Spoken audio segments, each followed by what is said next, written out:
Good morning, everybody. It is Friday morning, October 28th. Today is my last day of normal hours. And then next Monday, I have an extra half an hour in the morning. So I wanted to run this by you. And I guess this is an opinion poll, sort of. We'll just say someone higher up in my company was at my front desk the other day, which is sort of rare. He doesn't hang out at my desk talking to me very often. But whatever the case, he was up there. Somehow we got on the subject of inflation, and I don't even know how the conversation started. So I'm going from memory, and this has been a couple of days ago, but it felt like he was kind of defending the inflation rates in the United States versus what the inflation rates are around the world. I personally have not done a deep dive on the inflation rates around the world, and I wouldn't listen to mainstream media anyway about the inflation rates, so I don't know where he gets his information. I do know for certain we are on the opposite side of tracks for certain things. And he did call me a conspiracy theorist one day. Now, he wasn't mean about it, but I had said something, and he goes, "Oh, you're one of those conspiracy theorists." So, again, we've got some different opinions on a lot of stuff. We don't get into deep conversations. But the other day when he was at the desk and he was talking about the inflation, and I said, I'm like, I've had several conversations with people, and we're all trying to figure out where all the workers went. I did a video on that. And one of the things that he said, and I don't know this for a fact, but he said a lot of people had retired. And he said, with a very straight face, so I don't know if he was joking or not joking, because the damn phone rang and ended the whole conversation. So he said, we need more immigrants. And I would have been fully interested in hearing his thoughts on that. That is not anything that I have done a deep dive on. I don't know what his thoughts are on that.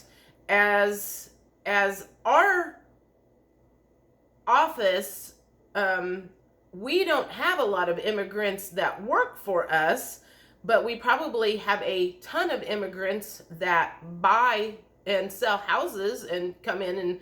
And I see very, very diverse cultures in my office, and I love it. And I love watching the different cultures sitting in the lobby talking and everything. That just absolutely thrills me to death as a human being down here on this earth. So again, I don't know what his thoughts are on that. We didn't get a chance. Maybe it is the universe saving my ass from getting fired by making the phone ring when it did. Because I'm very opinionated about a lot of stuff. Otherwise, I wouldn't have this channel. So my question is, do we need more immigrants to fill the work gap force? Did a lot of the immigrants get shipped back to where they were? Were they illegal? There's lots of things that could come into conversation here. So I'm just curious, for those of you that maybe know more about it than I do, what are your thoughts on that? One of my best friends came from Hungary. She is now a U.S. citizen, so she's gone through all of the stuff and passed all of that stuff back in 2018. So anyway, I'm just curious what you guys know, if you have any opinions on that, and would that solve part of the problem with the workforce? Anyhow, I see good and bad with that depending on how things are handled. So anyway, curious what your thoughts are. Janine did her worldview thing last night. I watched it this morning. And one of the things that she brought up was like cards of celebration. The last time I had that quantum healing session a couple of weeks ago, that was one of the things that came out in that quantum healing session was, I feel like I need to get some new clothes because I feel like I'm going to have something to celebrate. And she kind of is coming up with that in her cards. And I am trying to keep my mind in that celebratory mood, partly because I don't want to go into a funk about not having as much money coming in from work right now, because they've cut our hours, and I don't know how much it's going to affect me yet, because I haven't seen a paycheck from the new pay cut. It will start that new schedule on Monday, so it'll be a couple of weeks.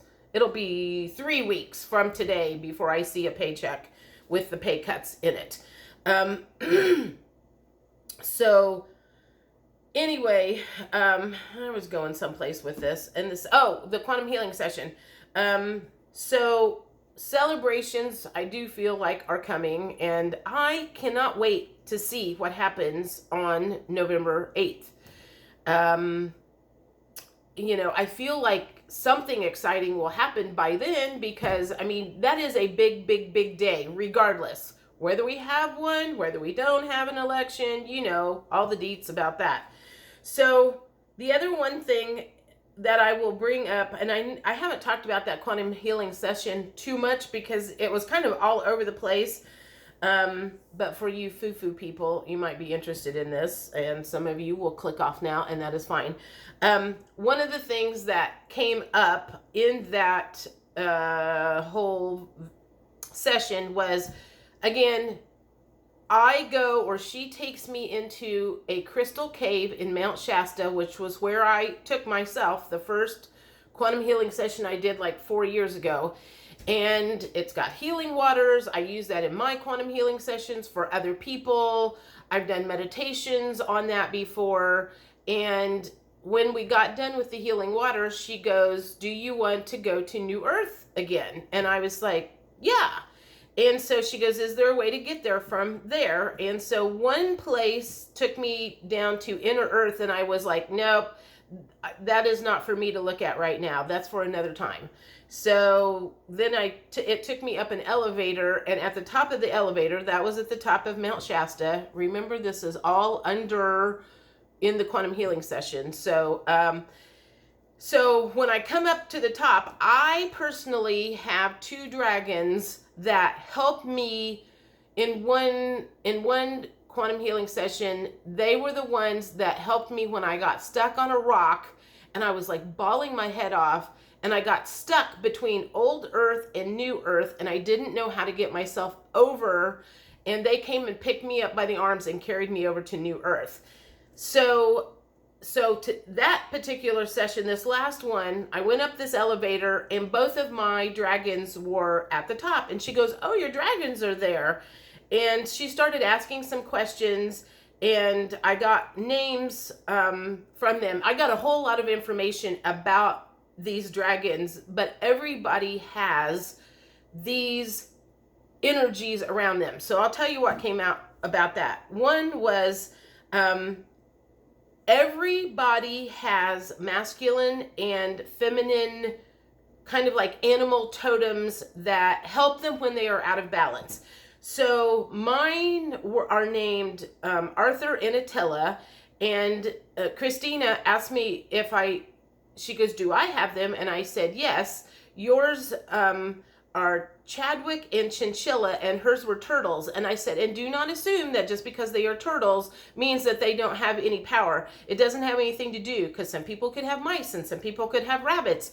But everybody has a masculine and feminine, like, animal couple that help them when they're out of balance." And I was like, mine worked a lot when I was younger because I was very, very out of balance. And I said, when I started at the title company, I feel like they finally got a chance to sit on the beach and drink margaritas. And I said, and I was sick a couple of weeks ago, and I said they had to kick in because I was out of balance. I ended up with a headache and sick and had to take the day off of work. So that was when they kind of came in and helped me get myself back into balance so I could go back to work.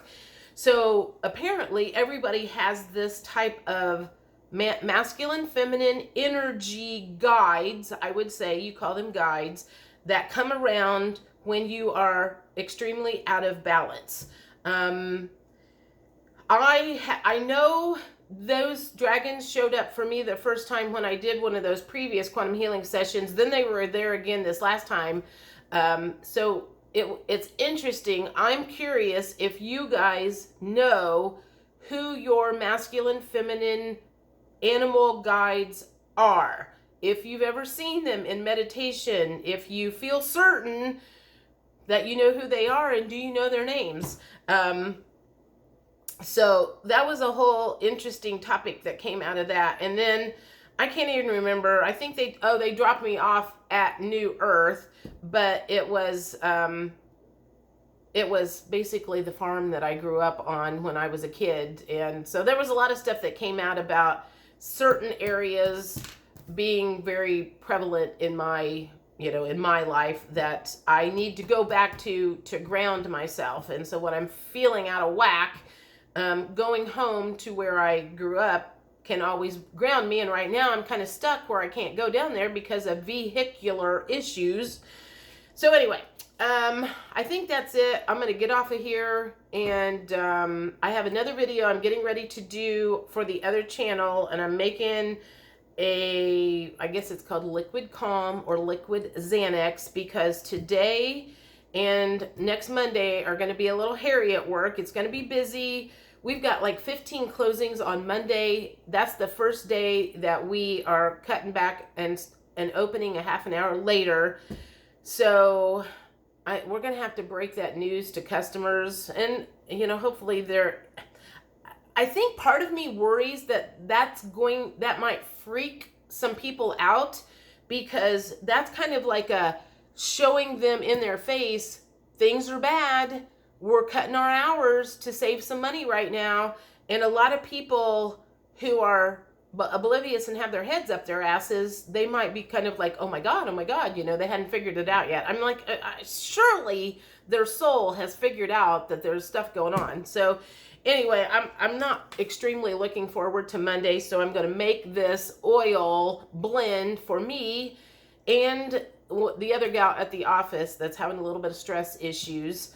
One of the things that I am also going to make in the future for her is she has peripheral neuropathy.